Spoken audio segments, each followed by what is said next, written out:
Hello again, YouTubers. Welcome back to the Board Game Captain. I'm your host, the Board Game Captain, and today I'm going to be reviewing and showing you how to play Shadows in Kyoto.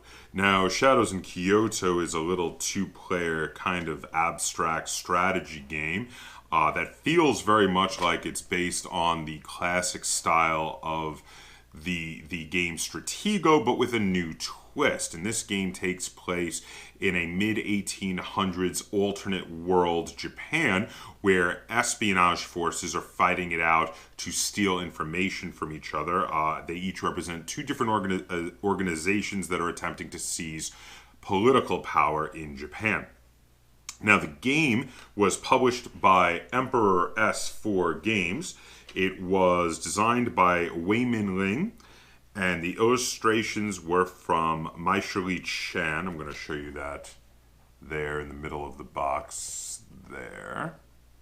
Now, this game is listed as being for two players, 15 to 30 minutes, and for ages 10 and up. Now, the two players is not much to talk about here. It is a strictly two-player game. The 15 to 30 minutes is actually a pretty good estimate. This game goes really quickly. And in fact, I have yet to play this game where I didn't immediately play a second game of this because it's so fast.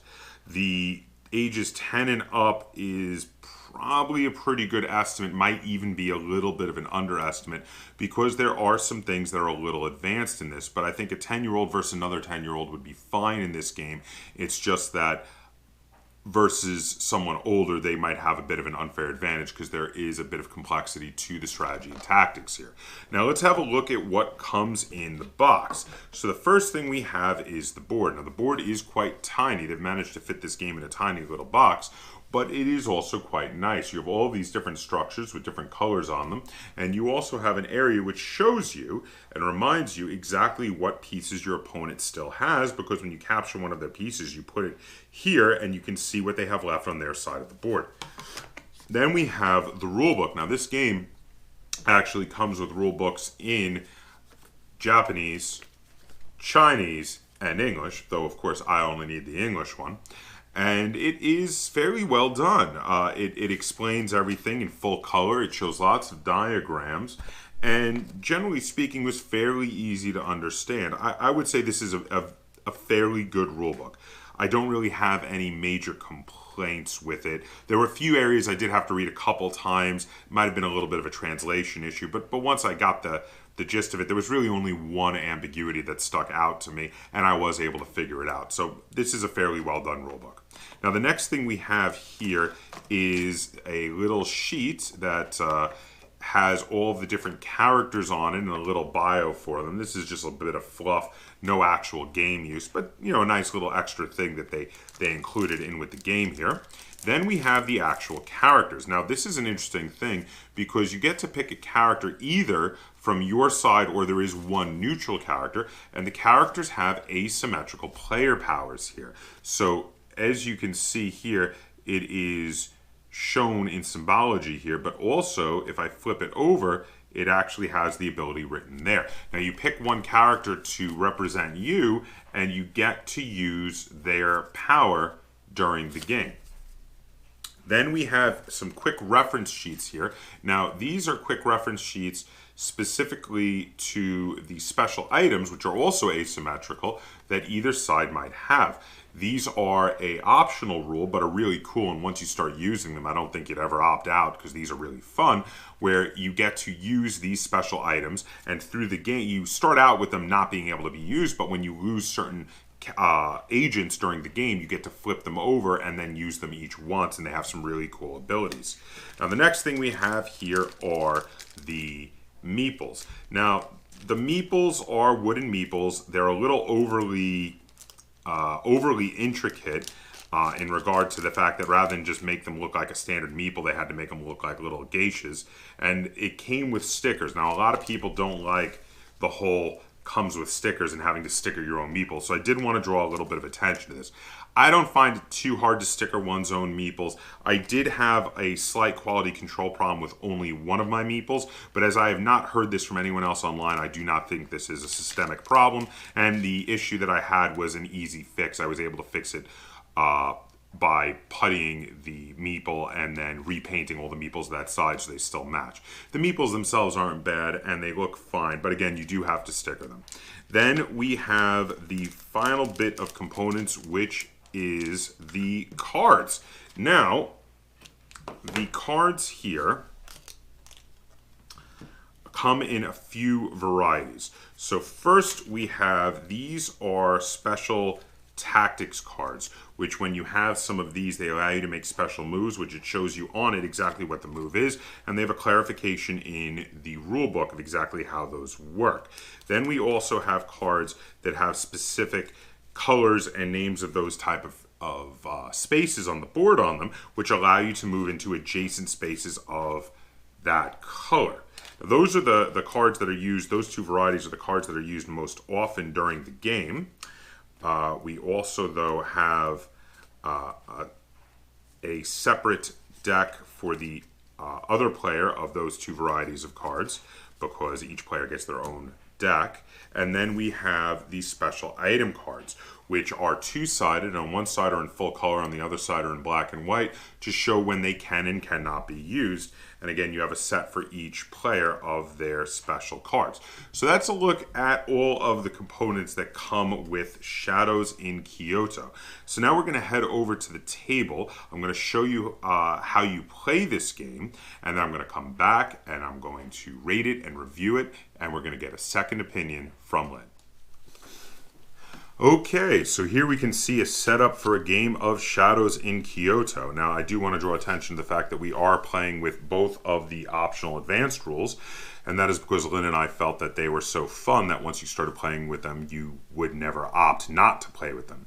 So you shuffle up your decks, you set up the board, you choose and place your own agents on the board in these spaces, but you place which agent in which space that you want to, and your opponent doesn't know where your agents are. Now, the agents each have different numbers. The larger numbers will trump smaller numbers and capture them if they attack them. However, there are two agents on either side that have a little red symbol on them, which means they have important information. If you can make one of your agents with the correct important information to one of your opponent's starting spaces, you win the game. On the other hand, if you capture both of your opponent's pieces with the correct information, you will win the game. And if you trick your opponent into capturing 3 of your pieces with incorrect information, or misinformation, if you will, which are any of the pieces without those symbols, then you will win the game for tricking them into capturing 3 of your pieces with misinformation. In addition, on the little chart on either side, there are some of the pieces that are shown to have an asterisk. If your opponent captures one of your pieces with the asterisk, you get to flip up, face up, one of your special pieces of equipment. This is one of the advanced rules. And once it's flipped face up, it can be used once and then removed from the game. The other advanced rule is that we each choose a specific character with an asymmetrical character power.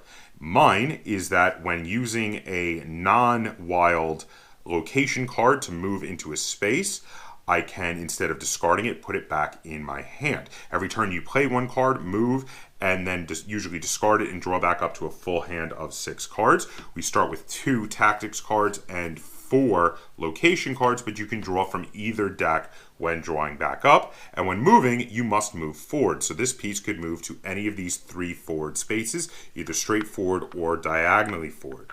The gray spaces, any color card can be used to go into. The other spaces require a card of the correct color, and each side has 2 spaces of their color, which can only be entered by their side. They're like safe houses, but they can be entered with any color card again. So now, Lynn, what is your character's special ability?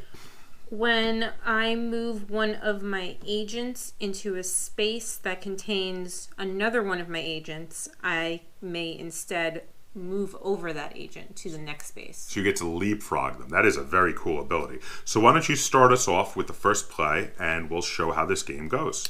I am going to play a yellow. Okay. And I am going to attempt to move him into the space. And leapfrog. Leapfrog over. Well done. That is a good play. I am going to, let's see here.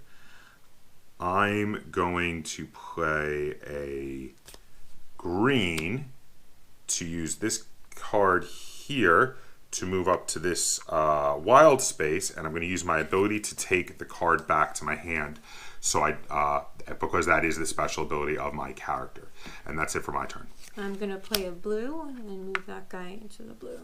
Fair enough. I'm going to play a yellow and move this guy into the yellow space, and then use my ability to take it back. I'm going to play a red. Move him up to red. That's fair. I'm going to play a wild and attack your piece in the red. So now Lynn will reveal her piece to be a 0. I do not reveal my piece, but I tell her whether I am either equal to or greater than, in which case I would win, or less than. Now it's a 0, and the only thing that counts as less than a 0 is a 3. So I do, in fact, capture this agent, but as you can see, the agent does not have a red symbol on it, which means I just captured a misinformation agent, and that's bad. So that is actually not a good move. Now I will draw back up to my full 6 cards, and then, Lynn, it is your turn.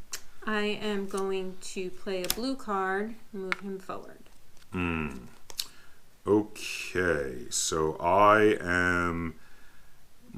decisions. I'm going to play a green card and move him forward, and then draw back up. I am going to play a green card and attack him. And I reveal a 0? I beat that. Okay, so you capture one of my misinformations. Now I'm going to play a... Do I move that, right? Yes, you do. You do take that spot. Now I'm going to play a... Let's see... Ooh, that's tough. I'm going to play a blue card to move this piece up here. And then I'm going to draw a tactics card. I am going to play a yellow and move him into there. Okay, I have a yellow. Mine is a 2. I beat that. Oh, so I'm actually doing really well. You've captured 2 bits of misinformation from me there. That is actually pretty good.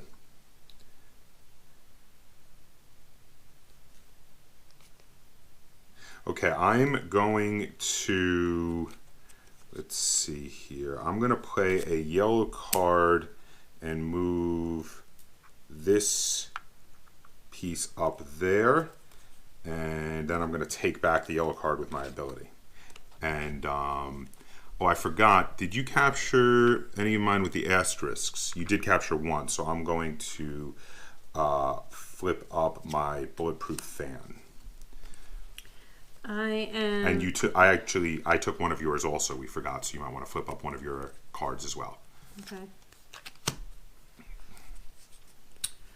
I'm going to play a blue and try and move him into there. I have a 3.